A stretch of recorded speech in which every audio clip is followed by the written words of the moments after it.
আমাদেরকে বলা হতো আমরা স্বাধীনতা বিরোধী, আমাদেরকে বলা হতো আমরা রাজাকার। যদি আমরা স্বাধীনতার পক্ষে ছিলাম, আমরা ছিলাম ভারত বিরোধী।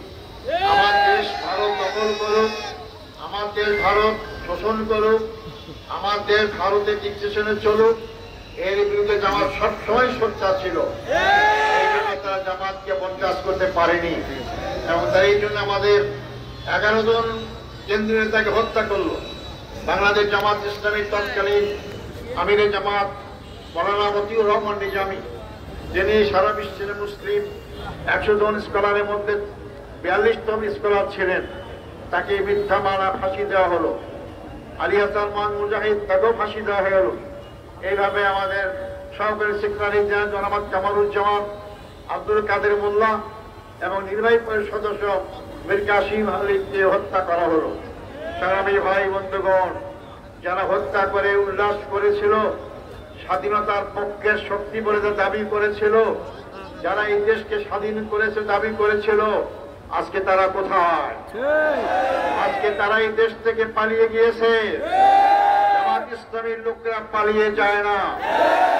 সবচেয়ে বড় প্রমাণ, আমি যখন সেক্রেটারির দায়িত্বে ছিলাম, তখন আমাদের নেতাকে গ্রেপ্তার করার পর আমাদের তখন নেতা মীর কাসিম আলী সাহেব, তিনি ইসলামী ব্যাংক করার মাধ্যমে হাজার হাজার যুবকদের চাকরি সংস্থানের ব্যবস্থা করেছিল।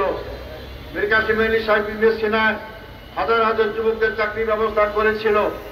তখন তিনি তো অফিসিয়ালের কাজে আমেরিকাতে ছিলেন। তার অনেক বন্ধু বান্ধব আত্মীয় স্বজন বলেছিলেন, মীর কাসিম সাহেব আপনি বাংলাদেশে আসবেন না, আসলে আপনাদেরও গ্রেপ্তার করে ফাঁসি দেওয়া হবে, আপনাদের নেতাদেরকে ফাঁসি আয়োজন চলছে। উনি বলেছিলেন, আমি বাংলাদেশের নাগরিক, আমি বাংলাদেশকে ভালোবাসি, ইসলামী ব্যাংক বিশ্বাস করার জন্য যদি অপরাধ হয়, আমি অপরাধ মাথা বেঁধে নেব। তিনি বিরোধী দেশে বাংলাদেশে এসেছেন, মামলার মুখোমুখি হয়েছেন, ফাঁসির কাছে ঝুলিয়েছেন, কিন্তু দেশ থেকে তিনি পালান নাই। আপনাদের বুঝতে হবে, দেশপ্রেমিক কারা, যারা জনগণকে ফেলে রেখে দেশ থেকে পালিয়ে যায় সেই দেশে, যে দেশ আমার দেশের স্বাধীনতার হুমকি হতে পারে, তারা প্রয়োগ ক্রমে স্বাধীনতার পক্ষে শক্তি হতে পারে না। তারা তাদের কর্মীদের রক্ষা করতে পারে না, তাদের কর্মীদেরকে ফেলে দিয়ে অসহায় অবস্থায় রেখে দিয়ে তারা আজকে টাকা পয়সা কামাই করে পাচার করে আজকে জরুরি জীবনযাপন করতেছে। তাদের অসহায় কর্মীরা কোথায় কিভাবে আছে এই খোঁজ নেওয়ার দায়িত্ব তারা প্রয়োজন মনে করেন না।